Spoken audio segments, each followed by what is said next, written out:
Epstein అని చెప్పేసి అమెరికాలో అది భయంకరమైన కలకలం రేపుతుంది. ఈమె ట్రాన్స్జెండర్ అయినా కూడా ఈమెకు సెక్స్కి బలహీనతలు ఉంది, సెక్షువల్ బలహీనతలు ఉన్నాయి ఈమెకి మల్టిపుల్ సెక్షువల్ రిలేషన్షిప్స్ ఉన్నాయని మీడియాలో ఒక 2 పేజీల కథనం ఫోటోలతో సహా ప్రింట్ చేయడం. ఆమె లా సూట్ ఉంది, ఆమె కేసు కూడా వేసింది వెళ్ళి.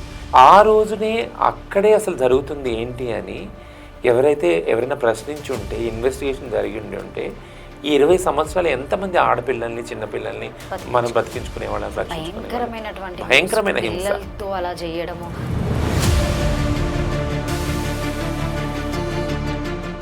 సేఫ్టీ సెక్యూరిటీ అనేది ట్రాన్స్జెండర్ సమాజానికి ఎప్పుడు కూడా ఒక ఎండమావిలా ఉంటుందా అని. తెలంగాణలో రాష్ట్రంలో ఎక్కువ మంది గవర్నమెంట్ సెక్టర్లో పనిచేసే ట్రాన్స్ వాళ్ళు ఉన్నారు. To be proud. ఈరోజు ఒక ఛాలెంజే. ఫర్ ఎగ్జాంపుల్ కొంతమంది నేను చెప్తాను, ట్రాఫిక్ అసిస్టెంట్స్ ఉన్నారు, కొంతమంది వాళ్ళు జాయిన్ అయినప్పుడు ఇట్లా ఆఫీస్లోకి వెళ్ళినప్పుడు వాళ్ళు వెనక కొంతమంది కొలీగ్స్ వాళ్ళు కూడా ట్రాఫిక్ అసిస్టెంట్సే, విమెన్ వాళ్ళు నవ్వుకుంటున్నారు. అట్లా మనస్తాపం చెంది కొంతమంది రిజైన్ చేసి వెళ్ళిపోయారు. అంటే ఇదే నవ్వులు ఇవన్నీ పడే కన్నా మేము అక్కడే పోయి భిక్షాటన ఇదే చేసుకుంటాం కదా, అక్కడ కూడా ఇదే ఉంది, ఇక్కడ కూడా అదే ఉంది.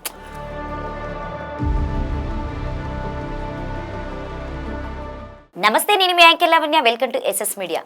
ప్రస్తుతం తీసుకుంటే అంటే పర్టికులర్గా నేను టాపిక్ మీద రచన గారిని పిలవడం జరిగింది. సో రచన గారు తెలియనటువంటి వ్యక్తి ఎవరు? ట్రాన్స్కి సంబంధించినటువంటి ప్రతి విషయంలో మేడం గారు వచ్చి ప్రతిదాని గురించి సబ్జెక్ట్ గురించి ఇవ్వడం జరుగుతుంది. ఎందుకంటే ట్రాన్స్లో కొంతమందికి అంటే నేను ఇలా మాట్లాడుతున్నాను కాదు, తెలియని వ్యక్తులు కూడా మేము ట్రాన్స్గా మారుతున్నామని చెప్పేసి వెళ్ళి మారడము ఇట్లాంటివి చాలా జరుగుతున్నాయి. రీసెంట్గా కొన్ని దారుణాలు కూడా చూసాం. చాలా వరకు మోసపోతున్నారు. అసలు ఏంటి, ఎలా జరుగుతుంది? పర్టికులర్గా నేనైతే ఈరోజు రచన గారితో వీళ్ళ చరిత్ర అంటే జీవిత చరిత్ర ఎలాంటిది అనేది నేను చాలా ఇంటర్వ్యూస్ చేసాను వీళ్ళతోని. కానీ ఈరోజు రచన గారితో ఏంటంటే మేడం గురించి కూడా కొన్ని పర్సనల్ డీటెయిల్స్ తీసుకుందాం అనుకుంటున్నా. తన వ్యక్తిగతం గురించి అయితే నేను ఇప్పటివరకు అయితే ఎక్కడా వినలేదు. ఈరోజు అయితే నేను మేడం టాపిక్ తీసుకుందాం అనుకుంటున్నా. మేడం నమస్తే. బాగున్నారా? స్మైల్తోనే అందరికీ బాగున్నారని చెప్పిస్తారు. ఇక్కడైనా బై బర్త్ పుట్టి పెరిగింది ఇక్కడైనా హైదరాబాద్లోనే. రచన అనే పేరు ఎలా వచ్చింది మీకు? అది పెద్ద స్టోరీ యాక్చువల్గా. అంటే నేను కమ్యూనిటీలోకి వచ్చినప్పుడు హిజ్రా కమ్యూనిటీలో one of my seniors, her name was Shilpa అనమాట. శిల్ప నేమ్ వాజ్ అని ఎందుకు అంటున్నానంటే ఆమె ఒక పెద్ద కంపెనీ CEO ట్రాన్స్ కూతురు, అంటే కొడుకుగా పుట్టి ట్రాన్స్గా మారింది. సో బట్ ఇన్ బిట్వీన్ ఆమె మీద ఒక కేసు అయ్యింది, యాక్చువల్గా లీగల్ కేసు అయింది. కేసు అవ్వటం వల్ల ఆమె ట్రాన్స్ అని తెలియటం జరిగింది వాళ్ళ తండ్రికి. అప్పటి నుంచి వాళ్ళ ఫ్యామిలీ దూరంగా పెట్టడం జరిగింది. She has a very bad story అనమాట. తను యాక్చువల్గా నాకు senior, she a good friend of mine. అప్పట్లో అంటే ఆల్మోస్ట్ 90s లేకపోతే కమ్యూనిటీలో సీనియర్ తను. సో అప్పుడు almost Rachana was an actress కదా, బెంగాలీ నుంచి వచ్చింది ఆమె. తెలుగులో మూవీస్లో కూడా చేసింది ఆమె. సో నా పేరు ఆర్తో స్టార్ట్ అవుతుంది. డెడ్ నేమ్ నాది, మేల్ నేమ్ అనమాట. సో ఏంటి మేల్ నేమ్? నేను చెప్పను, డెడ్ నేమ్ కదా. యాక్చువల్గా ట్రాన్స్ వాళ్ళని అడగకూడదు డెడ్ నేమ్, ఎందుకంటే పాత అంటే జీవితపు అన్నీ అంటే మర్చిపోవాలనుకున్న జ్ఞాపకాలన్నీ మళ్ళీ ముందుకు వస్తాయి కదా. So it's so painful. అంటే ఎలాంటి సందర్భంలోనైనా గుర్తు చేసి అడగకూడదు, అంటే అసలు చేసుకోం కదా. See all that journey is painful. అంటే అలా పుట్టడమే అసలు ఇష్టం లేదు. సో అవన్నీ చేంజ్ చేసుకొని అవి లేదు అనేసి మర్చిపోయి ముందుకు వెళ్ళే జీవితం కదా. సో ఆర్తో స్టార్ట్ అయినప్పుడు సరే ఆర్తోటి ఏ స్టార్ట్ అవుద్ది, హీరోయిన్ ఉంది, హీరోయిన్ పేర్లు ఎక్కువ పెట్టుకుంటారు కదా, మంచి ఫేమస్ ఉన్న పేర్లు పెట్టుకుంటారు. అప్పుడు రచన అంటే ఓకే రచన ఈ పేరు కూడా లేదు, కమ్యూనిటీలో లేదు, చాలా రేర్గా ఉంది అనేసి అనమాట. సో ఎంతవరకు చదివారు మీరు? నేను డబుల్ పోస్ట్ గ్రాడ్యుయేషన్ చేశాను. MA social work, masters in commerce. అంటే ఏ ఏజ్లో మీకు ఇలాంటి ఫీలింగ్ అనిపించింది? అంటే ఫ్యామిలీతో ఎప్పుడు షేర్ చేసుకున్నారు? యాక్చువల్గా ఇది రాంగ్ క్వశ్చన్. ఎందుకంటారంటే ఇంతకుముందు అదే నేను మీకు చెప్తున్నాను. అంటే పలానా ఏజ్లో నేను తెలుసుకున్నాను అనేది ఎప్పుడు నాకు జరగలేదు, నాకు అనిపించలేదు. నేను బై బర్త్ ఒక గర్ల్ లాగానే ఉన్నాను అనుకున్నాను, ఇర్రెస్పెక్టివ్ ఆఫ్ నేను బాయ్గా పుట్టిన అవయవాలతోటి. సో అదే ఫీలింగ్ నాకు ఒక అక్క ఒక చెల్లి ఇద్దరు ఉన్నారు. ఇద్దరు అక్క మీకు ముందుగానే నా ముందు ఒక అక్క తర్వాత మీరు తర్వాత చెల్లి ముగ్గురు. సో మధ్యలో నేను కూడా ఒక ఆడపిల్లనే ఫీల్ అయ్యాను. నేను ఎప్పుడు కూడా అంటే ఇంట్లో వాళ్ళు చెప్పినా అలా పెంచినా కూడా నా మనసులో నేను ఆడపిల్లనే అప్పటి నుంచి ఇప్పటి వరకు అనమాట. సో ఎవరన్నా నన్ను అంటే ఎగతాళి చేసినా క్రిటిసైజ్ చేసినా నేను అసలు పట్టించుకునే దానికి I never use to take. ఎందుకంటే ఎప్పుడు స్కూల్కి వెళ్ళటం చదవటం I use to be first in school and college also. వెళ్ళటం చదువుకోవటం ఇదంతా దాని మీదే కాన్సన్ట్రేట్ చేసేదాన్ని ఎవరేమనుకున్నా కానీ వినేదాన్ని. సో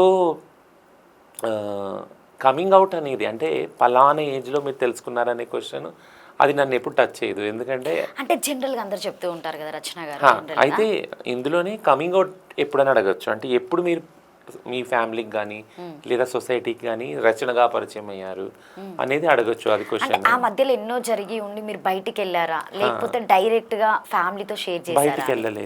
బయటికి వెళ్ళలేదు. ఎందుకంటే యాజ్ ఏ చైల్డే అంటే ఈ మానసికత ఎలా ఉంటుంది అంటే ఇప్పుడు ఐఎమ్ ఏ చైల్డ్, నేను బాయ్గా పుట్టాను, తల్లిదండ్రులను బాయ్గా పెంచుతున్నారు, బట్ నేను లోపల గర్ల్గా అనుకుంటున్నాను. బట్ ఐ విల్ సీ కదా, కన్ఫ్యూజన్ నాకు ఉంది కదా, నేను ఎందుకు ఇట్లా బాయ్లా పెంచుతున్నారు, నేను గర్ల్గా ఉంటే అక్కకి వేసిన ఫ్రాక్స్ నాకు ఎందుకు వేయట్లేదు, నేను అలా ఎందుకు డ్రెస్సింగ్ లేదు, నేను ఎందుకు బాయ్స్లో కూర్చోవాలి, టాయిలెట్ దేనికి వెళ్ళాలి, స్కూల్కి వెళ్ళి, ఇవన్నీ కన్ఫ్యూజన్ యాక్చువల్గా ఒక చైల్డ్గా. అప్పుడు ఇది అడిగితే మళ్ళీ ఏమంటారు, కొడతారా తిడతారా, అది కూడా కన్ఫ్యూజన్, భయము. ఆ భయంతో అడగకపోయేది, బయటికి చెప్పకపోయేది.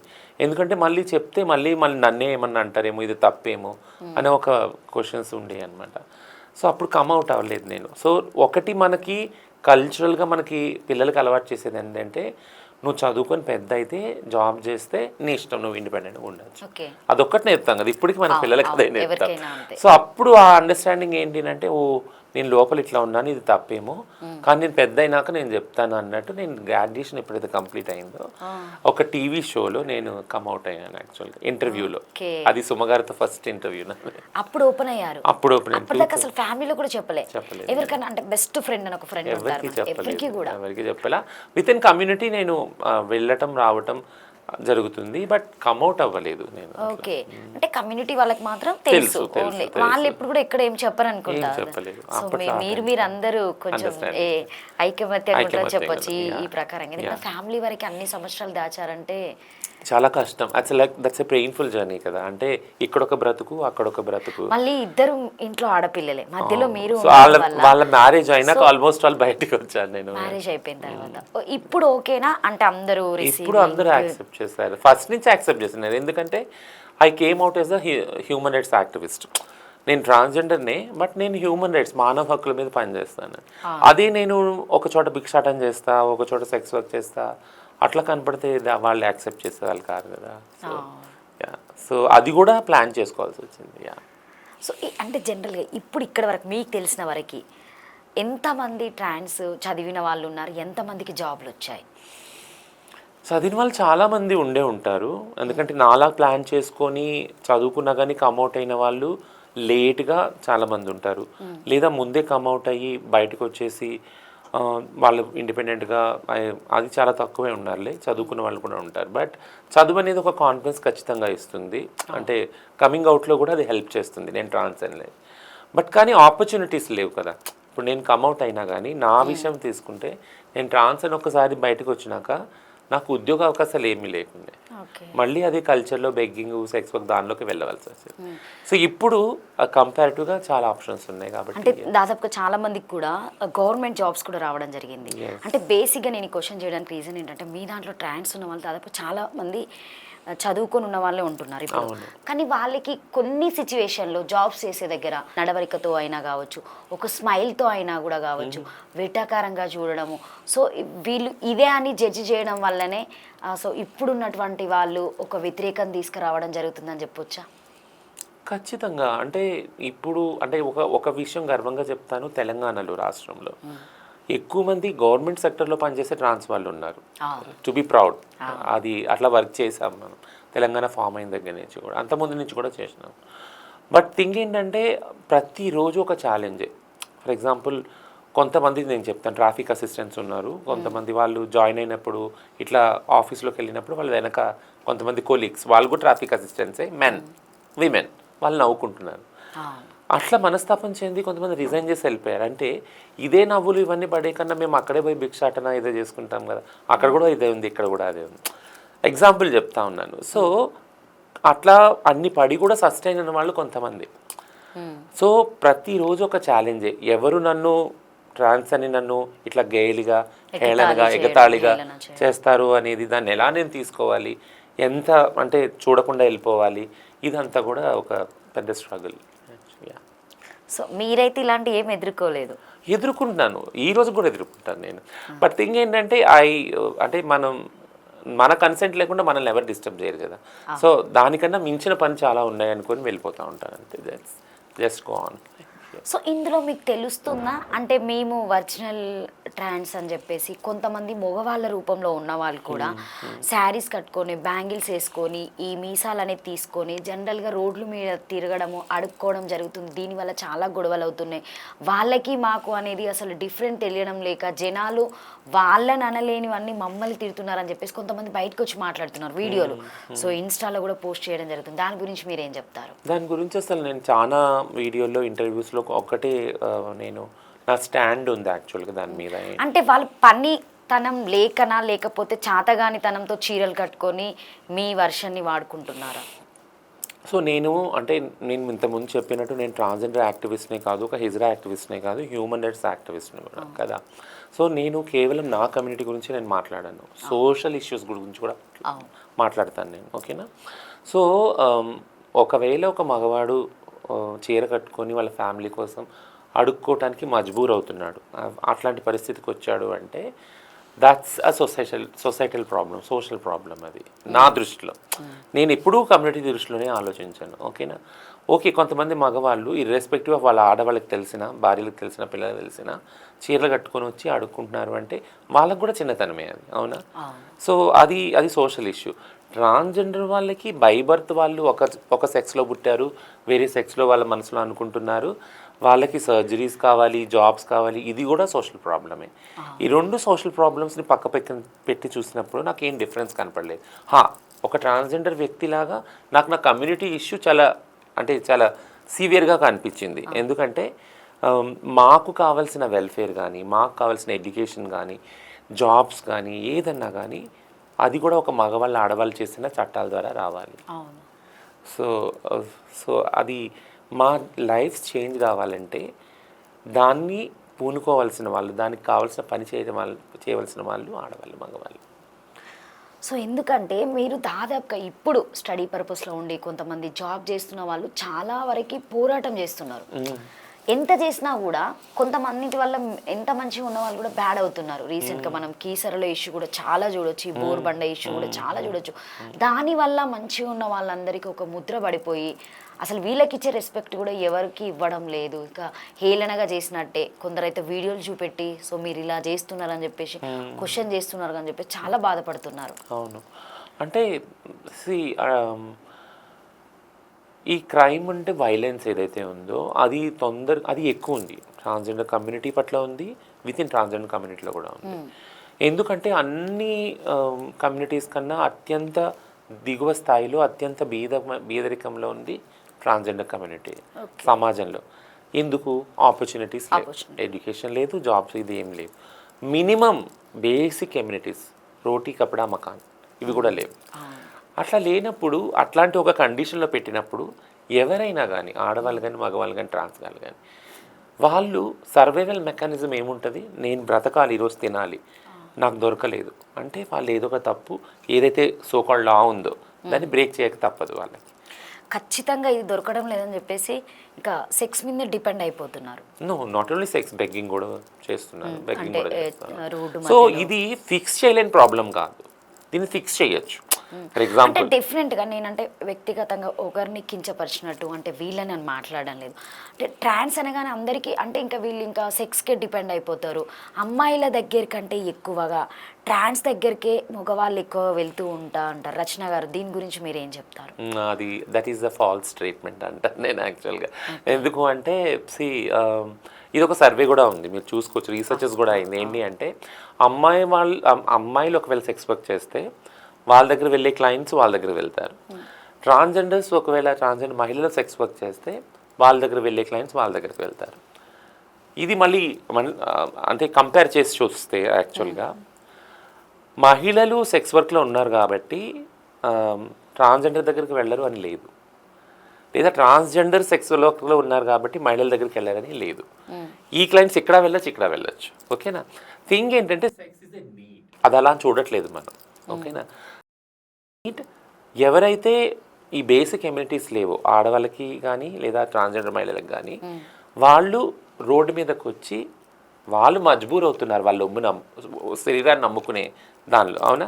శరీరాన్ని అమ్ముకున్నప్పుడు వాళ్ళకి డబ్బులు దొరుకుతున్నాయి, అప్పుడు వాళ్ళు బేసిక్ ఎమ్యూనిటీస్ తెచ్చుకోగలుగుతున్నారు. సో దీన్ని ఈ కోణంలో చూస్తే, సోషల్ ఇష్యూలను చూస్తే ఇది అర్థమవుతుంది. అంటే నేను లాస్ట్ మీరు ఒకటి బతుకు చిట్కా బండిలో వెళ్ళినప్పుడు మీరు అందరు వెళ్ళారు, చంద్రముఖ అక్క అయినా కావచ్చు, వరంగల్కి సంబంధించిన లైలా అక్క, రోజా గారు. సో మీరందరూ మాట్లాడే విధానంలో చాలా నిజంగా చాలా బాధ అనిపించింది. అంటే ఇంత కష్టపడ్డా, మేము ఇంత చేసినా కూడా, మేము ఇంత తపన పడుతున్నా కూడా ఎవరో రావడం వల్ల మాకు చాలా బ్యాడ్ వచ్చేస్తుంది.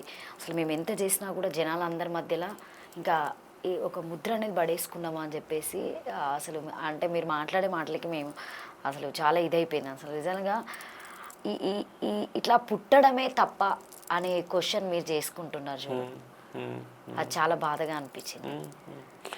అది బాధే, అంటే అది మాటల్లో చెప్పలేని బాధ యాక్చువల్గా. అంటే చెప్పినా చెప్పడానికి ప్రయత్నించినా పదాలు లేని బాధ అది. అంటే పదాల్లో నేను ఎంత చెప్పినా కానీ అది తక్కువే అవుతుంది ఆ బాధ చెప్పడం అనమాట. ఎందుకంటున్నానంటే నేను ఇంతకుముందు కూడా చాలా ఇంటర్వ్యూస్లో చెప్పింది, పుడతానే ఎవరు కూడా భిక్షాటం చేస్తాను, ఒళ్ళు అమ్ముకుంటాను అనుకోరు. సో అట్లాంటప్పుడు ఇంకా తరతరాలుగా, కొన్ని తరాలుగా కొంతమంది పిల్లలు ఇలాగే పుడుతున్నారు, వాళ్ళు పెద్ద అవుతున్నారు. ఆ కండిషనింగ్ని మీరు మీరు అంటే సెట్ చేయకుండా, సిస్టమ్ని సెట్ చేయకుండా, వాళ్ళ గురించి పట్టించుకోకుండా ఇంకా తరతరాలుగా ఈ ఉత్పీడన ఏదైతే ఉందో, ఈ ట్రామా ఏదైతే ఉందో, ఈ జనరేషనల్ ట్రామా కదా. మా నాకు ఇప్పుడు ఏమని బాధ అనిపిస్తుంది అంటే, నేను అడుక్కున్నా ఒళ్ళు అమ్ముకున్నా, నా నెక్స్ట్ జనరేషన్ వాళ్ళు కూడా ఇదే చేయాలా అని బాధ ఉంటుంది. సో బాధ అనేది ఉంది కమ్యూనిటీకి, బట్ ఈ బాధని తీర్చే మార్గాలు, దాని మీద పని చేయటం అనేది చాలా ముఖ్యం. అది నేను అనుకుంటున్నాను. సో ఇంకొకటి అంటే కొంతమంది చెప్తూ ఉంటారు, అంటే మేము చూడలేదు కాబట్టి మాట్లాడే విధానంలోనే అడుగుతున్నా. అంటే బాయ్స్ రోడ్డు మీద వెళ్తూ ఉంటే సో డబ్బులు ఇవ్వకపోయినా కూడా ఈ లంగలు ఎత్తి చూపెట్టడము, శారీస్ ఎత్తడం అని చెప్పేసి, లేకపోతే ఒంటరిగా వెళ్ళేటువంటి అబ్బాయిలను గెస్ట్ చేసి, సో కుక్కట్పల్లి అయినా కావచ్చు, ఐకా అయినా కావచ్చు, కొన్ని ఏరియాస్ మెయిన్ ఇంపార్టెంట్ ఏరియాస్ అంటే కుక్కట్పల్లి పేరు ఎక్కువగా అనిపిస్తుంది. అక్కడ వెళ్ళేటప్పుడు అబ్బాయిలను దొరకబట్టేసుకొని మాట్లాడము, కట్ చేస్తామని చెప్పేసి ఇట్లా మాట్లాడము చేస్తూ ఉంటారని చెప్పేసి విన్నాం. రచన గారు, నిజమేనా? లేదు, అది ఓన్లీ డబ్బుల కోసం మాత్రమే. లేదు, అదంతా నిందలు అన్నీ. అంటే అవి గాలి మాటలు, అంటే అవి పుకార్లు, పుట్టించిన పుకార్లు అవి మాత్రమే. బట్ అట్లా ఎవరూ చేయరు, అది క్రైమ్ యాక్చువల్గా. అంటే బలవంతంగా ఎవరు కూడా అట్లా చేయరు. థింగ్ ఏంటంటే ఇది కూడా నేను సర్వైవల్ మెకానిజంగానే చూస్తాను. ఏంటంటే ట్రాన్స్జెండర్ వాళ్ళు మ్యాక్సిమం మగవాళ్ళనే బాధ పెడతారు యాక్చువల్లీ కదా. మన సమాజంలో మగవాళ్ళ దగ్గర అన్ని పవర్స్ ఉన్నాయి. పితృస్వామ్య వ్యవస్థలో డబ్బులు ఇవ్వాలన్నా, డబ్బులు ఖర్చు పెట్టాలన్నా, ఒక ఇంట్లో చదువుకోవాలన్నా, లేదా ఉద్యోగాలకు వెళ్ళాలన్నా ఆడవాళ్ళు, ఈ నియంత్రణ అంతా ఇంకా మగవాళ్ళ చేతిలోనే ఉంది. అవునా కదా?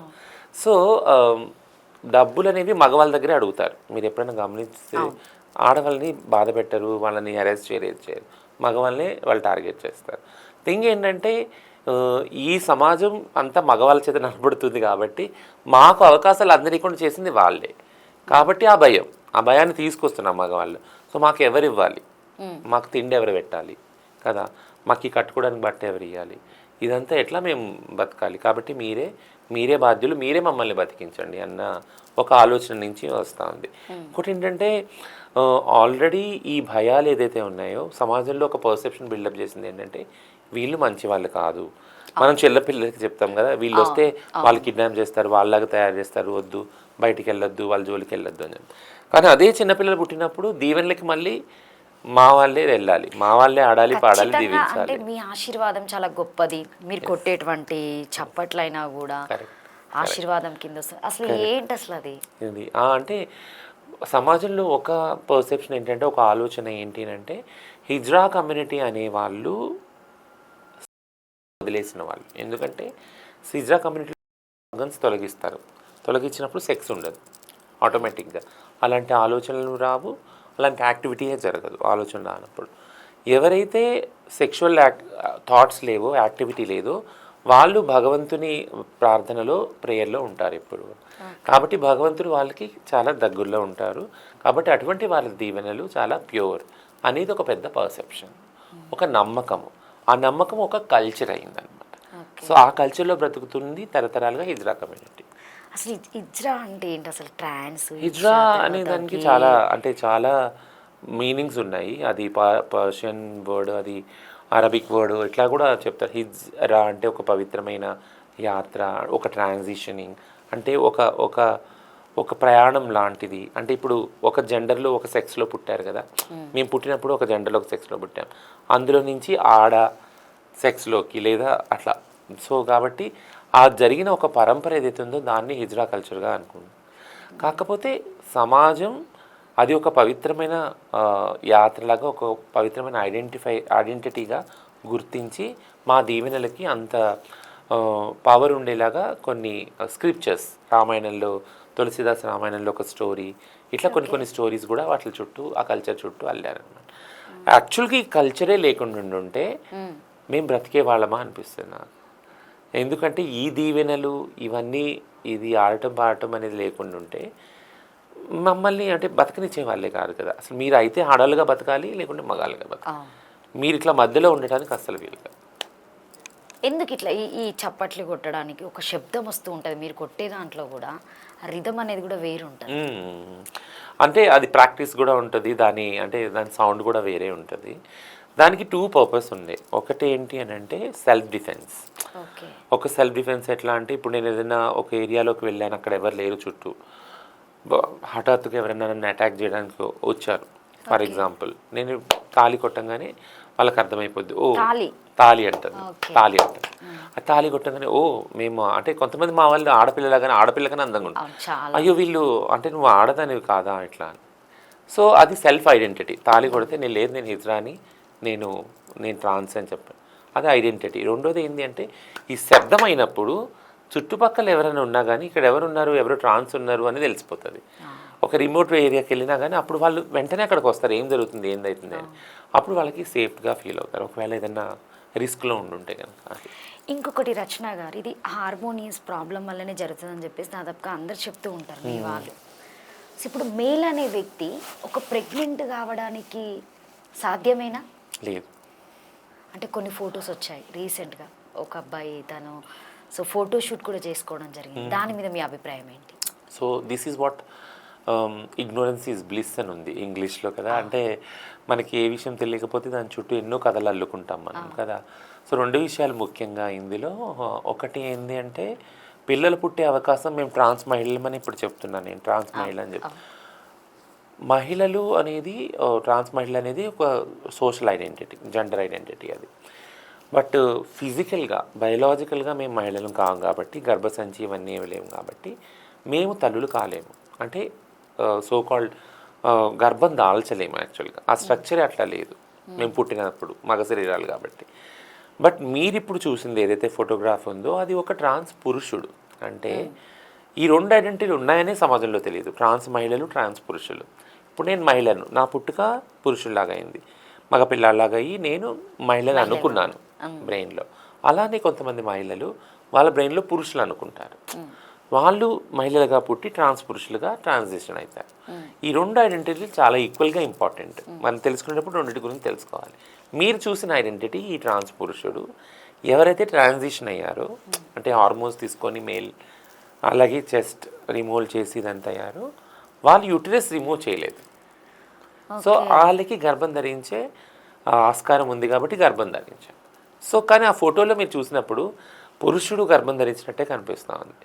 Wherever the knowledge is like trans పురుషుడు ఎవరైతే జన్మతః ఆడపిల్లనో తనకి పిల్లలకనే ఆస్కారం ఉంది కాబట్టి అలా. సో హైదరాబాద్లో అయితే జరగలేదు, కేరళలో ఆ ఇష్యూ జరిగింది. సో ఇంకొకటి రీసెంట్గా కూడా అంటే కొన్ని వీడియోస్లలో చూపెట్టారు మీరు కీసర టాపిక్ చాలా ఇష్యూ అయింది. అంటే అప్పుడు ఆ సిచ్యువేషన్ చూసిన తర్వాత సో నాకు తెలిసి మీరందరూ ఒక కమిటీ వేసుకొని మాట్లాడము, సో మేము ఇలాంటి చేయొద్దు, ఇంతవరకే చేయాలి, డ్రెస్ అపీరియన్స్ అయినా డ్రెస్ అపీరియన్స్లో అంటే ఎప్పుడు మీరు ఎక్కడ కూడా ఎవరు ఏం ఎక్స్పోజ్తో కనిపించరు, చాలా పద్ధతిగా శారీస్ కట్టుకోవడము, సో మీరు భిక్షాధరణ చేసినప్పుడు కూడా పద్ధతిగానే కనిపిస్తూ ఉంటారు. సో ఆ ఎత్తడం అనేది ఎంతవరకు కరెక్ట్, ఆ కొట్టడం అనేది ఎంతవరకు కరెక్ట్? అది ఒక అంటే తీవ్రమైన స్థాయికి వెళ్ళిపోయింది. మీరు చూస్తే మీరు గమనించుంటే అంటే మీరు చాలా హోంవర్క్ చేసినట్టున్నారు. మేము చాలా వర్క్ చేసాం దాని మీద. యాక్చువల్గా స్టార్ట్ ఎక్కడైంది అంటే ఇది ఎప్పుడైతే పబ్లిక్ కంప్లైంట్స్ వస్తున్నాయో ఇట్లా న్యూడిటీ సంబంధించి మేము ప్రెస్ మీట్లు పెట్టడం జరిగింది. కమ్యూనిటీ లీడర్స్ని పిలిచి 3 కన్సల్టేటివ్ మీటింగ్స్ పెట్టడం జరిగింది. అందులో వాళ్ళకి అర్థమయ్యేలా చెప్పింది ఏంటంటే this is not culture. Nudity అనేది ఎప్పుడూ కల్చర్ కాదు, అది ఎవరికి కల్చర్ కాదు యాక్చువల్గా. సో మనము ఒక సంప్రదాయాన్ని మనం తీసుకొస్తున్నాం, మన పరంపరని తీసుకొని వస్తున్నాం కాబట్టి దాన్ని ప్రొటెక్ట్ చేసుకుంటేనే మనకి ఏదన్నా ఉంటుంది, బతకగలం, తినగలం, ఉండగలం, మనగలం. అసలు లేదు ఈ పరంపరని మనం బ్రేక్ చేస్తే కనుక బ్రతకటమే కష్టం యాక్చువల్గా. సో ఇదంతా ఒక 3 రకాల మీటింగ్ చేసుకున్నాక what are the dos don'ts ఇవన్నీ కూడా డిస్కస్ చేయడం జరిగింది. కమిటీలు ఫామ్ అవడం జరిగింది. ఇప్పుడు లేటెస్ట్ అప్డేట్ ఏంటి అంటే సజ్జనార్ గారు మీటింగ్ చేసినాక ఏం చెప్పారు మీకు? సజ్జనార్ గారు మీటింగ్ అదే చేశారు, మీలో మీరు రూల్స్ పెట్టుకోండి, న్యూసెన్స్ కానికుండా చూసుకోండి, క్రైమ్ కానికుండా చూసుకోండి అని చెప్పడం జరిగింది. సో ఇప్పుడు రీసెంట్గా లాస్ట్ వీక్ ఒక కమిటీలో నుంచి పోలీస్ వారి సహకారంతోనే కొన్ని రూల్స్ ఫ్రేమ్ అయినాయి. సో అందులో ఈ పబ్లిక్ న్యూడిటీ కానీ, కొట్టి గుంజుకోవటాలు కానీ, ఈ దొంగతనాలు కానీ ఇవన్నీ ఉన్నాయి, చాలా కంప్లైంట్స్ ఉన్నాయి. ఇవన్నీ కూడా స్టాప్ చేయాలన్నట్టు పెట్టుకున్నాం రూల్స్. సో అందరూ ఐకమత్యంగా ఉండగలుగుతారా ఇట్లాంటి మీటింగ్స్ పెట్టినప్పుడు? ఏంటి వీళ్ళు పెద్దవాళ్ళు, వీళ్ళు చెప్తే మేము వినడము అన్నట్టుగా ఏదైనా మాట్లాడుతూ ఉంటారా మీ వెనుక? అంటే మీటింగ్ పెద్దవాళ్ళతోనే జరిగింది. చిన్నపిల్లలతో జరిగినప్పుడు మీరు అన్నట్టు డిస్టర్బెన్స్ వస్తుంది ఖచ్చితంగా, వినరు. మనం గైడ్లైన్స్ పెట్టినా, డూస్ డోంట్స్ పెట్టినా కానీ అవి జరగవు. మ్యాక్సిమం చేయడానికి ట్రై చేస్తాం. మనం ఎక్కడ ఫెయిల్ అవుతుంది అనేది ఫిక్స్ చేయడానికి ట్రై చేస్తాము. కొంతమంది హైదరాబాద్లో కొంతమంది ఒక 5-6 మెంబర్స్ వల్లనే ఇదంతా జరుగుతుంది, డబ్బుల కోసం మాత్రమే ఇప్పుడు శిష్యులుగా పెట్టుకొని వీళ్ళ దగ్గర పని చేయించుకునే వాళ్ళను పంపించి ఆ డబ్బులు తీసుకొస్తే వీళ్ళు మాత్రమే వినియోగించుకుంటారు, సో ఒక 5-6 కలిసే దందా చేస్తున్నారు అని చెప్పేసి కొన్ని మాటలు వచ్చినాయి. అవి ఎంతవరకు నిజం? అంటే 5-6 మీదే పెట్టడం అది చాలా తప్పు యాక్చువల్గా. బట్ కల్చర్ చూసుకుంటే కల్చర్ ఎలాగుంది, అలానే హిజ్రా కల్చర్ ఏంటి అనేది అది ప్రస్తుతం ఎలా ఉంది, రీసెంట్గా కరెంట్గా ఏం మార్పులు చెంది కొన్ని వందల సంవత్సరాల కల్చర్ మాది. ఇప్పుడు హైదరాబాద్ తీసుకుంటే 400 ఇయర్స్కి నుంచి కూడా మా కల్చర్ ఉంది. మొత్తం ఇండియాలోనే తీసుకుంటే సౌత్ ఏషియాలో 2000 ఇయర్స్ నుంచి ఉంది హిజ్రా కల్చర్. సో అంత ప్రిమిటివ్ కల్చర్లో ఏ కల్చర్లో అన్నా మార్పులు అవుతాయి. బట్ రిలీజన్ కల్చరు టైంకి అనుగుణంగా మారుతూనే ఉన్నట్లు మా కల్చర్లో చాలా మార్పులు వచ్చినాయి.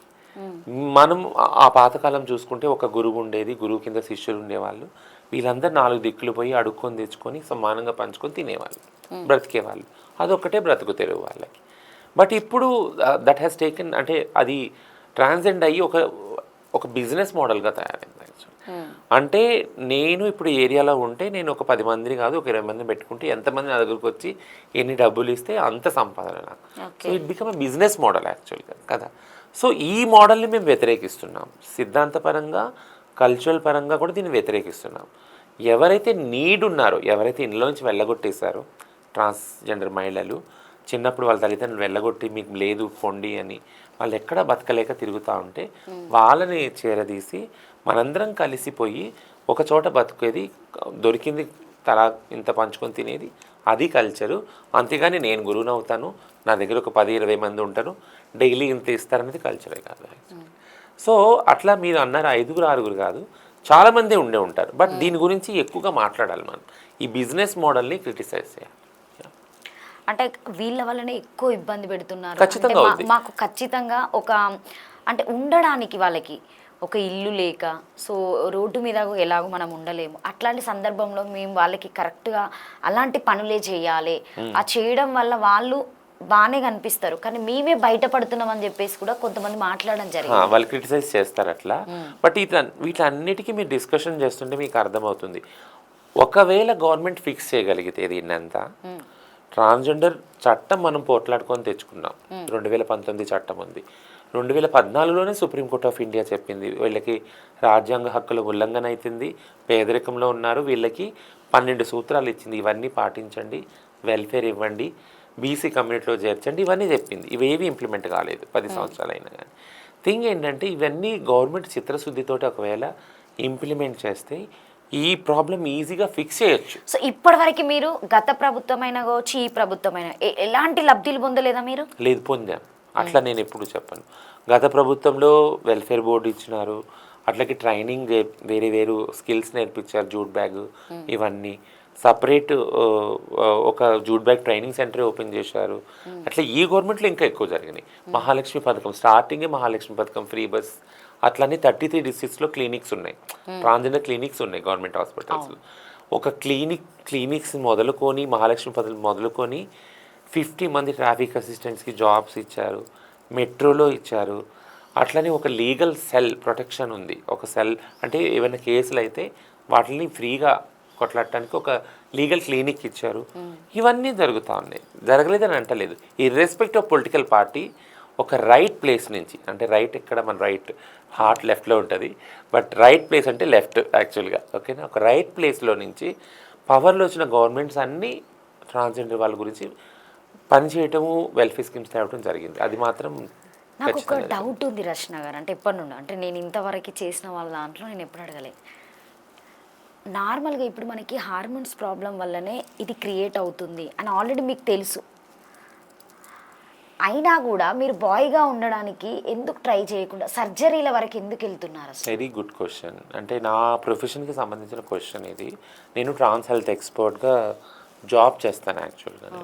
ఓకేనా. 2021 నుంచి ఒక క్లినిక్ ఉంది, మిత్ర క్లినిక్ అని. అది ఇప్పుడు సబ్రంగ్ క్లినిక్ అని దాని పేరు మార్చారు. అందులో నేను జాబ్ చేస్తాను, అందులో కూర్చుంటాను. ట్రాన్సిషన్ సంబంధించిన సలహాలు, అట్లనే డాక్టర్స్కి ట్రైనింగ్ ఇవన్నీ చేస్తాను నేను యాక్చువల్. థింగ్ ఏంటంటే చాలామందికి సమాజంలో తెలియని ఒక విషయం ఏంటంటే హార్మోన్స్ వల్ల, జీన్స్ వల్ల ఇట్లా మారుతారు. No, answer is big no. No, a research కూడా ఇప్పటికొచ్చి ప్రపంచంలో లేదు హార్మోన్స్ మార్పు వల్ల ఫలానా వ్యక్తి ట్రాన్స్జెండర్ వ్యక్తిగా మారారని. నిజం లేదు. So hormones is not the reason for a person to be judge as identified as a trans person. ఇది అందరికీ అందాలి ఈ నాలెడ్జ్. జీన్స్ కూడా కాదు, అంటే మీ వంశంలో ఎవరో ఉండుంటారు అందుకని ఇట్లా తయారయ్యారు, ఇది కూడా కాదు. ఎందుకంటే ఇప్పుడు మా వంశంలో నేనున్నాను, మా తర్వాత వంశంలో లేకపోవచ్చు కదా. అది థర్డ్ ముఖ్యమైన విషయం అందరికీ తెలుసుకోవాల్సింది ఏంటంటే మానవులు కానీ జంతువులు కానీ ఏదైతే జీవాలు ఉన్నాయో, జీవరాశులు ఉన్నాయో మొత్తము భూమి మీద, అవి అన్నీ ఒక రకంగా లేవు. ఒక జీవరాశికి ఒక జీవరాశికి చాలా వ్యత్యాసం ఉంది. నేను ట్రాన్స్, మీరు కాదు కదా, మీరు సిస్ కదా. నేను పొడుగ్గా ఉన్నాను, మీరు లేరు కదా, అవునా. కొంతమంది ఎర్రగా ఉంటారు, నలుపుకుంటారు, లావుగుంటారు, ఇట్లా ఇట్లా మార్పులు ఉన్నాయి చాలా. ట్రాన్స్జెండర్ వ్యక్తి అయి పుట్టడం కూడా ఒక మార్పే. సో ఇది లోపంగా అయితే కాదు, ఇది లోపం ఎప్పటికీ కాదు. హార్మోన్స్, జీన్స్ కదా, ఇది ఒక విభిన్నమైన ఐడెంటిటీ. ఎట్లా లావు, పొడుగు, నలుపు, తెరుపు, ఇట్లా అది ఈ మెసేజ్ వెళ్ళాలి యాక్చువల్గా. ఇప్పుడు మీరన్న ఇంకో పాయింట్ నేను వస్తాను. ట్రాన్సిషన్ అనేది అసలు ఎవరికి అవసరం అంటే, నేను ఈ సర్జరీలు చేసుకునేది అనేది మీరు అడిగారు కదా, సర్జరీలు ఎక్కువ చేసుకుంటున్నారు, ఖచ్చితంగా చేసుకోవాల్సిన అవసరం ఏముంది, అలానే ఉండొచ్చు కదా. ఎస్. సో సర్జరీలు ఇంపార్టెంట్ కానే కాదు ట్రాన్స్జెండర్ వ్యక్తిగా. అది 2014 సుప్రీంకోర్ట్ ఆఫ్ ఇండియా కూడా అదే చెప్తా ఉంది. ఏంటంటే ఒక వ్యక్తి తనంతట తాను వచ్చి నేను ట్రాన్స్జెండర్ని అని చెప్పినప్పుడు మీరు దాన్ని యాక్సెప్ట్ చేయాలి. సర్జరీ కాలేదు కాబట్టి నువ్వు ట్రాన్స్జెండర్ కావటానికి లేదు. చట్టం కూడా అట్లానే కొట్లాడి తీసుకొచ్చాము. ఏంటంటే సెల్ఫ్ ఐడెంటిటీ. నేను ఒక నోటరీ ఇస్తాను, ఏంటంటే నేను ఇట్లా పుట్టాను, నా పేరు అది ఉండే, నా తండ్రి పేరు ఇది ఉండే, బట్ నేను ట్రాన్స్జెండర్ వ్యక్తిని, నా పేరు ఇదిగా మార్చుకున్నాను, నేను ట్రాన్స్జెండర్ వ్యక్తిని అన్నప్పుడు అది యాక్సెప్ట్ చేయాలి గవర్నమెంట్. సో ఇదంతా ఏంటి అంటే ఇది ఒక ఫ్రీడమ్ యాక్చువల్గా, ఒక రైట్. ఇది మన రాజ్యాంగం మాకు ఇచ్చిన, ట్రాన్స్జెండర్ వ్యక్తులకి ఇచ్చిన ఒక రైట్, ఫ్రీడమ్ అది. యా. సో చాలా పెద్ద చరిత్ర అన్నట్టు, చాలా పెద్ద పోరాటమే ఉంది. కానీ చదువుకున్న వాళ్ళకి, చదువుకున్న వాళ్ళకి చాలా డిఫరెంట్ ఉంది దీని గురించి తెలుసుకోవాలనుకుంటే. ఎస్, అంటే చదువుకున్న వాళ్ళందరికీ నాలెడ్జ్ యాక్సెసిబుల్గా ఉంది, నేర్చుకోవచ్చు, తెలుసుకోవచ్చు యాక్చువల్లీ. సో ఇంకొకటి రియాజ్ అని చెప్పేసి ఎక్కువ నేమ్ వినిపిస్తుంది ఈ మధ్యన. సో ఏంటి అసలు ఆయన రీల్స్లో ఫేమస్ కావడము, సో చాలా అందంగా అసలు అమ్మాయిలకి అసూయ పుట్టేలాగా ఉన్నారు. సో ఇక్కడ అంటే నేను నేమ్ ఎత్తడం అని కాదు కానీ ఇక్కడ హైదరాబాద్లో తీసుకుంటే అంకిత గారు, ఏంటి అసలు వీళ్ళిద్దరి మధ్యన? హైదరాబాద్లో అంకిత నాయుడు గారు, అంకిత నాయుడు, ఓకే. అంటే రెండు డిఫరెంట్ కేసులు అడుగుతున్నారు, రియాజ్ అంకిత. Okay okay. అంటే తనేమి ఇంకా గర్ల్ గా మారలేదు అనుకుంటా రియాజ్. రియాజ్ అంటే సి ట్రాన్స్జెండర్ అబ్బాయి లాగానే డ్రెస్ అపీరియన్స్ ఉంటుంది కానీ టోటలీ లుక్ వైజ్ గా అసలు అమ్మాయి ఇంత అందంగా ఉన్నారా అన్న ఇట్లా ఇట్లా చూడడానికి అసలు అసూయ అసలు. అవును, because he is a makeup artist actually కదా. సో తను చాలా అందంగా మేకప్ చేసుకునే స్కిల్ ఉంది తనకి బాగా. సో కాబట్టి తను ఫెమినిటీ ఉంది, అంటే ఆడతనము, అంటే ఏదైతే సో కాల్డ్ సొసైటీ అంటుందో ఇట్లా కళ్ళు ఇవన్నీ మేకప్ అందంగా చేసుకోవటం, అది ఆడతనము అని అంటారు. బట్ తను వచ్చి ఒక విషయం క్లియర్గా చెప్తా ఉన్నాడంటే, నేను మగపిల్లాడిని, నా జెండర్ కానీ నా సెక్స్ కానీ మగనే, మేలే, బట్ నాకు ఫెమినిటీ ఉంది, ఫీమేల్ లాగా తయారవటం ఇష్టం, డ్రెస్అప్ అవటం, హెయిర్ కట్ ఇదంతా ఇష్టం అని. తను సర్జరీ మాత్రం చేసుకోవడానికి రెడీగా లేరు. నేను అందుకే ముందు క్వశ్చన్ అదే చేశాను, అంటే దాదాపు అందరు అలా ఉండడానికి ట్రై చేయొచ్చు కదా. అంటే సి ఇందాక నేను చెప్తా ఎవరికైతే సర్జరీ నీడ్ ఉందో ఆ కండిషన్ మెడికల్గా ఒకటి ఉంది, దాన్నే జెండర్ డిస్ఫోరియా అంటారు. సో జెండర్ డిస్ఫోరియా అంటే ఏంటి అంటే, నేను ఫస్ట్ నుంచి ఆడపిల్లనే అనుకున్నాను, ఇప్పుడు చెప్తున్నాను కదా చిన్నప్పటి నుంచి. కానీ నా బాడీ చూసుకున్నప్పుడల్లా అప్పుడప్పుడు ఏమనిపిస్తుంది అంటే, ఈ బాడీ ఎందుకు ఉంది నాకు ఫీమేల్ లాగా ఉంటే బాగుండు కదా, అంటే ఆలోచన విధానం కండిషనింగ్. సో నా ఆర్గన్స్ మేల్గా ఎందుకు ఉన్నాయి, ఫీమేల్గా ఎందుకు లేవు, అట్లా లేనప్పుడు నేను ఇంకా బతికేందుకు అంటే ఒకలాంటి ఇన్ఫీరియారిటీ కాంప్లెక్స్. ఆ ఇన్ఫీరియారిటీ కాంప్లెక్స్ సూయిసైడల్ వైపు వెళ్ళిపోతాయి. ఆ తీవ్రమైన ఆ కండిషన్లో అప్పుడు సర్జరీ అవసరం వాళ్ళకి. ఈ condition is called gender dysphoria అనమాట. ఏ వ్యక్తి అయితే ఒక సెక్స్లో పుట్టి వేరే సెక్స్లో తన్ని ఊహించుకుంటాడో, సర్జరీ చేయాలని అమితమైన కాంక్ష ఉందో, దాన్ని జెండర్ డిస్ఫోరియా అంటారు. సో అట్లాంటప్పుడు ఆ వ్యక్తిని రక్షించాలంటే సర్జరీ చేయాలి ఖచ్చితంగా. ఎలాంటి సర్జరీలు ఉంటాయి? సర్జరీ అంటే ఏ భాగాలైతే చూసుకొని ఆ డిస్ఫోరియా ఫీల్ అవుతున్నారో, నేను మగపిల్లాడిగా పుట్టడం నాకు ఇష్టం లేదు, ఇట్లా నీ శరీరం నాకు నచ్చలేదు, లేదా నేను ఆడపిల్లగా పుట్టడం నాకు నచ్చలేదు, ఈ శరీరం నాకు ఇష్టం లేదు, అట్లా ఒక సెక్స్లో పుట్టి ఇంకో సెక్స్లో మారాలని కాంక్ష గట్టిగా ఉండాలి, సూయిసైడల్కి వరకు వెళ్ళిపోవాలి. అట్లాంటి వాళ్ళకి సర్జరీస్ ఖచ్చితంగా. ఆ సర్జరీస్ కూడా it's a 2 years process.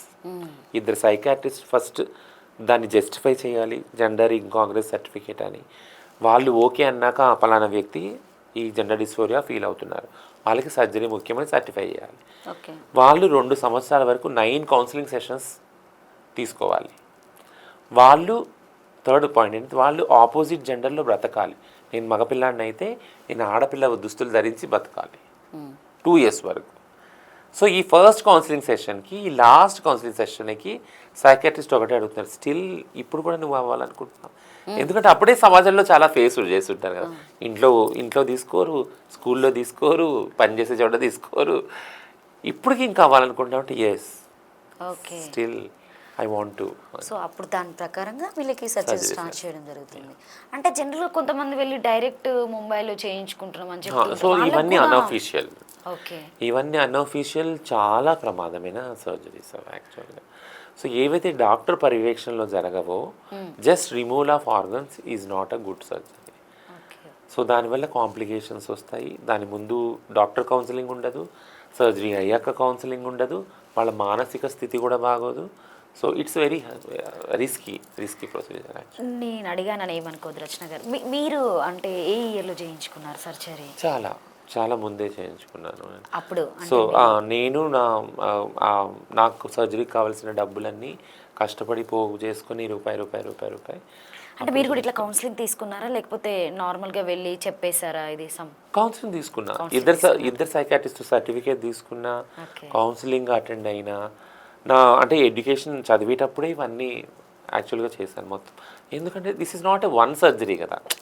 The రచన you look is not like trans women with 1 surgery. నాకు 4 సర్జరీస్ అయినాయి యాక్చువల్గా, 4 సర్జరీస్ అయినాయి. So so it's not 1 surgery. Parents support ఉందా అప్పుడు ఆ టైంలో సర్జరీ టైం? ఎప్పటికీ ఉంది. నేను ఎప్పుడైతే కమ్అవుట్ అయ్యానో అప్పటి నుంచి నాకు parents support. Okay. So marriage అయింది కదా? అయింది. ఏం చేస్తూ ఉంటారు? Graphic designer. ఓకే. అంటే ఇప్పుడు దాదాపుగా ఈ క్వశ్చన్ ఎందుకు చేశానంటే నార్మల్గా మీరు ఎక్కువ అంటే అందరూ నల్లపూస దండలు వేసుకుంటూ ఉంటారు, సో ట్రాన్స్ కంపల్సరీగా కాబట్టి ఇప్పుడు ఎక్కువ ట్రాన్స్కి ప్రేమ దొరకకపోవడం వల్లనే ప్రేమ అనే ఒక చిక్కులో పడి వాళ్ళ దగ్గర ఉన్నటువంటి డబ్బులైనా కావచ్చు, బంగారం అయినా కావచ్చు, సో ఒక అబ్బాయికి పెట్టి ఒక డీప్ డిప్రెషన్లోకి వెళ్ళి ఇంకా తినే నా లోకము, తిని ఇంత ప్రేమ చూపెట్టాడు అని చెప్పేసి ఆత్మహత్యలు చేసుకోవడం జరుగుతుంది. దాని గురించి మీరేం చెప్తారు రచన గారు?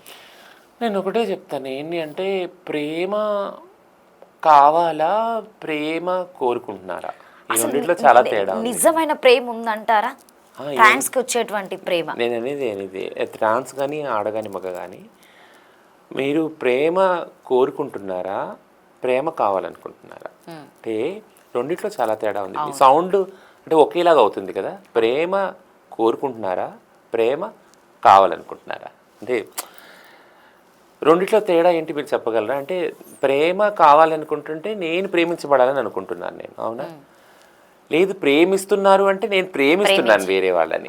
సో ఈ రెండిట్లో తేడాలో ట్రాన్స్ వాళ్ళు ఎక్కడ ఫిక్స్ అవుతారంటే ప్రేమ కావాలనుకుంటున్నారు వాళ్ళు. అంటే వాళ్ళకి ప్రేమ అసలు దొరకలేదు జీవితంలో ఎప్పుడు కూడా. నేను చిన్నపిల్లగా ఉన్నప్పుడు తల్లిదండ్రుల ప్రేమ నాకు దొరకలేదు, టీనేజ్ అయినప్పుడు ఏ లవర్ ప్రేమ నాకు దొరకలేదు, పెళ్లి చేసుకున్నాక భర్త ప్రేమ కూడా నాకు దొరకలేదు, అసలు ప్రేమ అనేది దొరకలేదు. సో కానీ కాబట్టి నేను ప్రేమ కావాలని కోరుకుంటున్నాను, ఓకేనా? ప్రేమించబడాలని కోరుకోవట్లేదు. అంటే నేను ఉన్న చోట్ల నన్నుగా ప్రేమించే వాళ్ళని నేను కోరుకోవట్లేదు. ఈ రెండిట్లో చాలా తేడా ఉంది. సో రెండో దానిలో నేను ఫస్ట్ చెప్పిన దానిలో ఎందుకు సెట్ అవుతున్నారు అంటే అసలు ప్రేమనే నోచుకొని జీవితాలు కదా. ఏ విధంగా కూడా ప్రేమకు నోచుకొని జీవితాలు, లేదా ఏ కొద్దిపాటి ప్రేమ కూడా ఎవరైనా చూపినా కానీ వాళ్ళు అటాక్కి గురవుతారు. ఇప్పుడు మీరు అన్నారు అంకిత నాయుడు, సో అంకిత కన్నా ఆ అబ్బాయి చాలా ట్రోల్ అయ్యి ఉంటాడు, అవునా? ఈ రోజు కూడా మీరు అన్నారు, ఈ రోజుకి యూ వోంట్ బిలీవ్, ఈ రోజు కూడా నేను మ్యారేజ్ అయింది, నాకు నల్లపూసలు ఉన్నాయి, సింధూర్ ఉంది, అందరూ వెళ్ళి నేను మ్యారేజ్ అయిందండి, 23 years నేను రిలేషన్షిప్లో ఉన్నానని చెప్తే యూ వోంట్ బిలీవ్. యూట్యూబ్లో ఏం సెర్చ్ చేస్తారు తెలుసా వాళ్ళు? రచనా ముద్రమైన హస్బెండ్ అని. అంటే నా హస్బెండ్ అంటే సమాచారం ఏమైనా దొరుకుతుందేమో యూట్యూబ్లో, బట్ ఐ నెవర్ రివీల్. మేమిద్దరం డిఫరెంట్ రిలీజన్స్ బ్యాక్గ్రౌండ్స్ నుంచి వచ్చాము మేము. సో నేను the moment I reveal my husband ఈయన ఈ రిలీజియను ఈ కమ్యూనిటీ నుంచి ఇలా ఇది అని చెప్పినప్పుడు then they will not be behind him. ఆయన వెంట పడతారు యాక్చువల్గా కదా. సో ఈ రిలేషన్షిప్ చాలా ప్రొటెక్టివ్గా కాన్ఫిడెన్షియల్గా ఉండాలి, ప్రైవసీ అనేది ఉండాలి రిలేషన్షిప్లో, అందరినీ సోషల్గా ప్రొటెక్ట్ చేసుకోవాలి. ఆ బాధ్యత. ఇప్పుడు మీ హస్బెండ్ వాళ్ళ ఇంటి పేరు అనుకోవచ్చా, లేకపోతే నా తండ్రి ఇంటి పేరు. సో కొన్ని రోజులు అది కూడా పెట్టుకున్నా, షేక్ రచన ముద్రపోయిన, బట్ ఆ తర్వాత తీసేసాను యాక్చువల్గా. అంటే why should I give hint కూడా ఎందుకు ఇవ్వాలి అనేసి తీసేసాను యాక్చువల్గా. అంటే ఈ సమాజంలో జరుగుతున్నటువంటి అన్నింటినీ బాగా ఆలోచించి ముందు జాగ్రత్త కొద్ది మీరు ఏం పెట్టలేదు. ఎస్, నేను I can fight till the moon. నేను అక్కడ దాకా నేను కొట్లాడగలను, బట్ కొట్లాడటంతో పాటు I have to protect also the relationship కదా. తన మానసిక స్థైర్యం నా అంత లేకపోవచ్చు కదా, కాబట్టి I have to protect that relationship. కాబట్టి తన గురించి ఆ కాన్ఫిడెన్షియాలిటీ అనేది మెయింటైన్ చేస్తాను. సో దాదాపుగా చాలామంది మేల్ టు ఫీమేల్ కావడం, ఫీమేల్ టు మెయిల్ కావడం ఇట్లా జరుగుతూ ఉంటుంది. అవును, జరుగుతుంది. ఎస్, దట్స్ అ ట్రాన్సిషన్ కదా. ఎస్, మీరు అనేది ఏ విషయం నాకు అర్థం కాదు, ట్రాన్సిషనా లేక ఇదే అట్లా జరగడం వల్ల అసలు ఏ థింకింగ్ కొద్ది ఇవన్నీ మారుతున్నాయి అని చెప్పేసి దాదాపుగా చాలామంది క్వశ్చన్ ఉంటుంది. ఓకే, అంటే ఇట్లా మారటం వల్ల నాకు అర్థం కాదు, అంటే దానివల్ల పార్ట్నర్షిప్స్ మారుతున్నాయి అంటున్నారా? దాదాపు చాలా వరకు మారుతున్నాయి. లేదు, అంటే ఎల్జిబిటీ రిలేషన్షిప్స్లో యాక్చువల్గా చాలా మటుకు సమాజానికి తెలియంది ఏంటి అంటే సెక్షువాలిటీ అనేది 4 గోడల మధ్య విషయం. అది ఈవెన్ నవతేవ్ జోహార్ జడ్జ్మెంట్లో కూడా సుప్రీంకోర్ట్ ఆఫ్ ఇండియా చెప్పింది, 5 జడ్జిల ధర్మాసనం చెప్పింది. ఆ 4 గోడల మధ్య ఇద్దరు వ్యక్తులు అంటే వయోజనులు 18 ఏళ్ళు నిండిన వాళ్ళ మధ్య జరిగే ఏదైతే ఉందో క్రియ, అది వారి రాజ్యాంగ హక్కు. దాని గురించి ఎవరూ జడ్జ్ చేయడానికి లేదు. ఇప్పుడు ఫర్ ఎగ్జాంపుల్ గేస్ ఉన్నారు, ఇద్దరు మగవాళ్ళే ఉన్నారు, వాళ్ళ సెక్స్ జెండరు మేలే. లెస్బియన్ మహిళలు ఉన్నారు, ఇద్దరు ఆడవాళ్ళు, వాళ్ళ జెండరు సెక్స్ కూడా ఫీమేలే. ట్రాన్స్జెండర్ వాళ్ళు చాలామంది అనుకోవడం ఏంటి, ట్రాన్స్ మహిళలు పురుషులతోనే ఉంటారు. వై, ఎందుకు? ట్రాన్స్ మహిళతో కూడా ఉండొచ్చు కదా, ట్రాన్స్ మహిళలలో లెస్బియన్స్ కూడా ఉండొచ్చు కదా.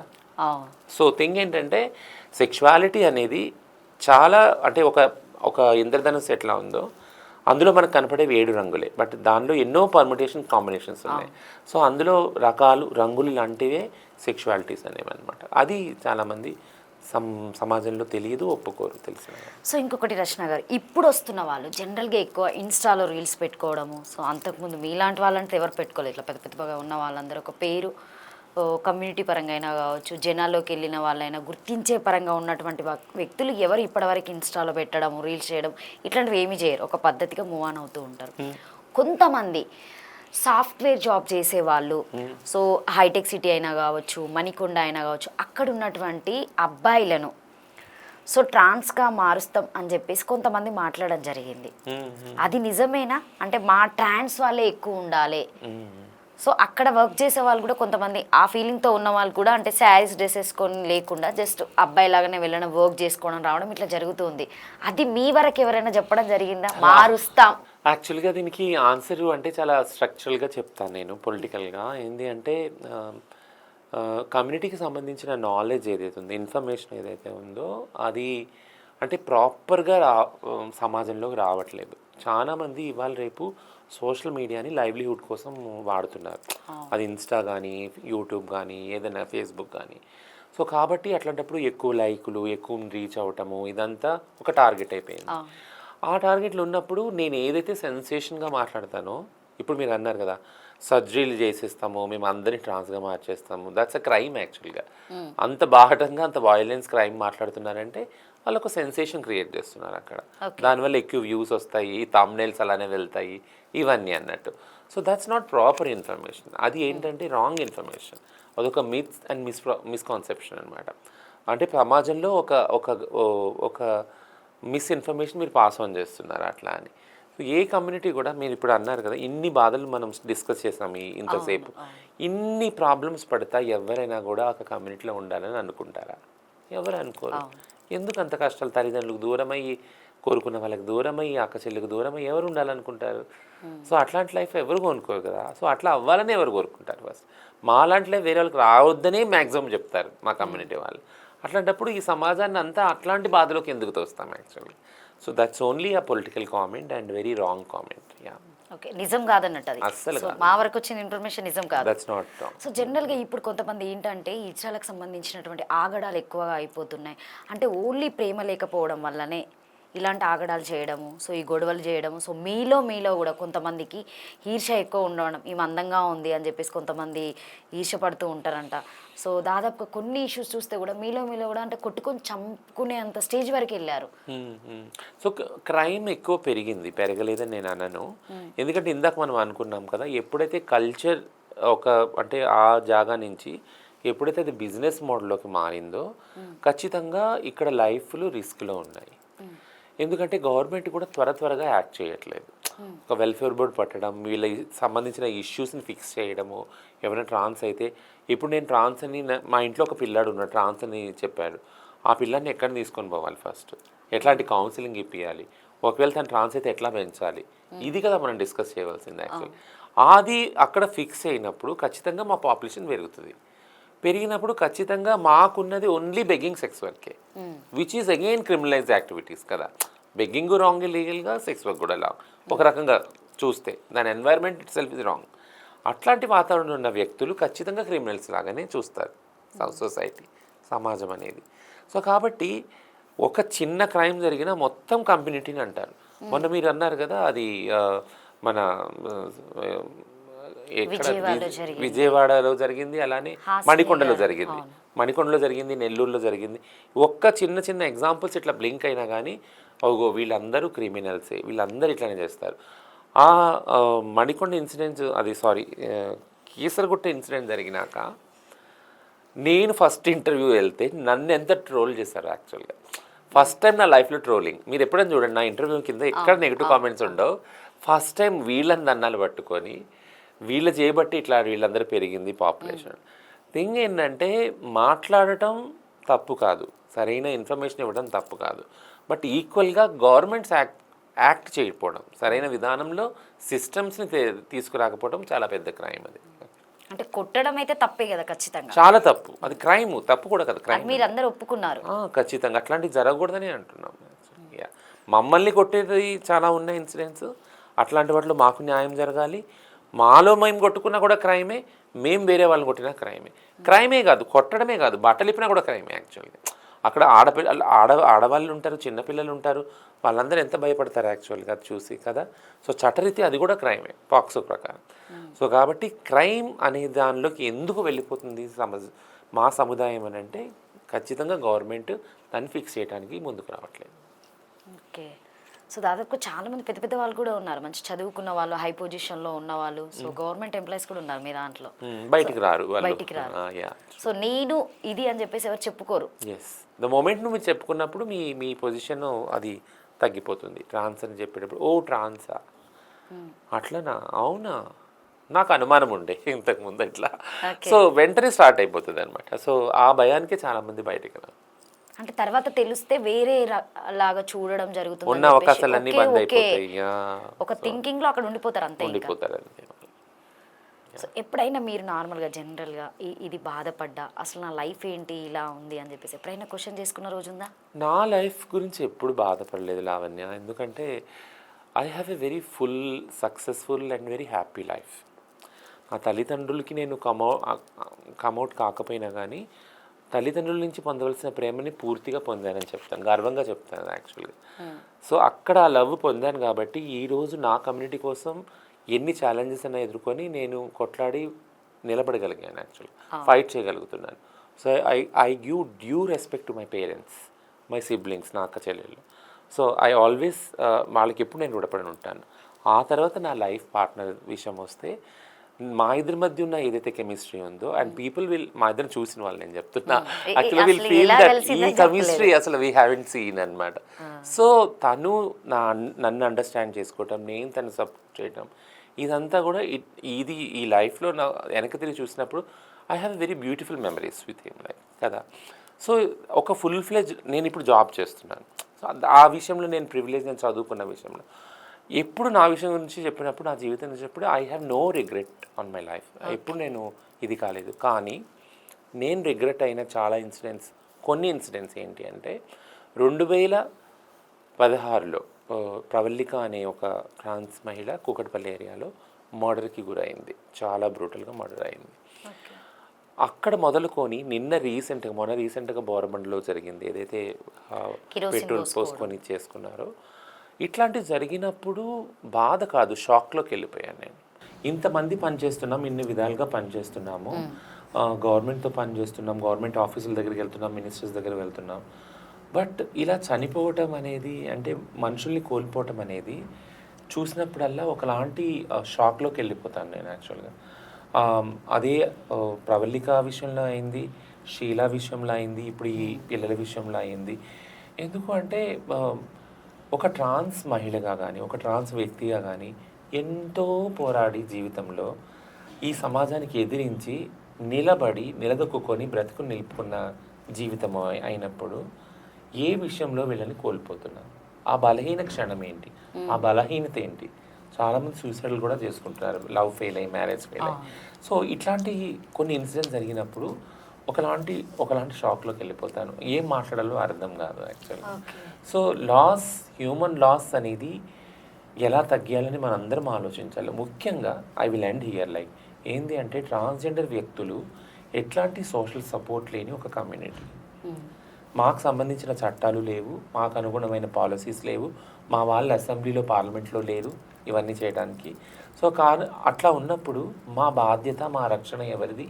గవర్నమెంట్ది, ఆడవారిది, మగవారిది. ఎందుకంటే వాళ్ళే నడుపుతున్నారు కాబట్టి.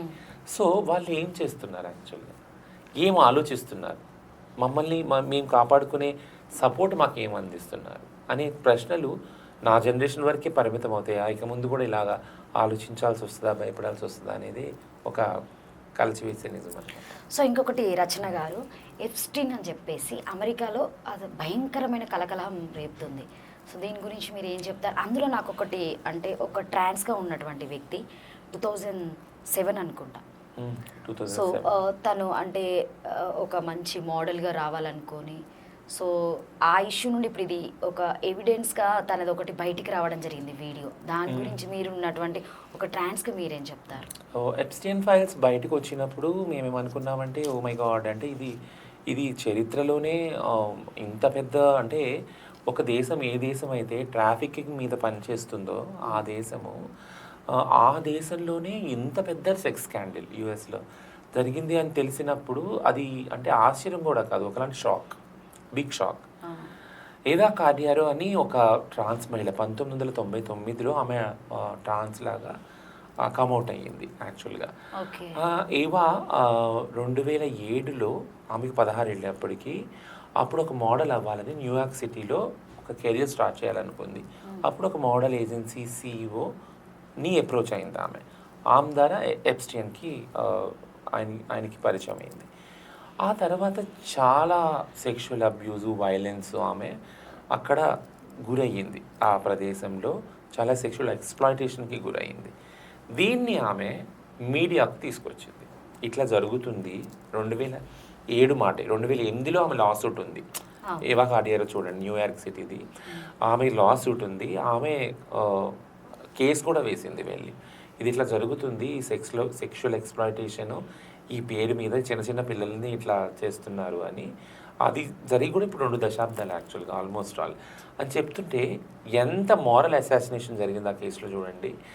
ఆమె మీద, ఈమె ట్రాన్స్జెండర్ అయినా కూడా ఈమెకు సెక్స్కి బలహీనతలు ఉంది, సెక్షువల్ బలహీనతలు ఉన్నాయి ఈమెకి మల్టిపుల్ సెక్షువల్ రిలేషన్షిప్స్ ఉన్నాయని మీడియాలో ఒక 2 పేజీల కథనం ఫోటోలతో సహా ప్రింట్ చేయమని మీడియాలో. సో ఆ రోజునే అక్కడే అసలు జరుగుతుంది ఏంటి అని ఎవరైనా ప్రశ్నించి ఉంటే, ఇన్వెస్టిగేషన్ జరిగి ఉంటే ఈ 20 సంవత్సరాలు ఎంతమంది ఆడపిల్లల్ని, చిన్నపిల్లల్ని మనం బ్రతికించుకునే వాళ్ళని భయంకరమైన హింస.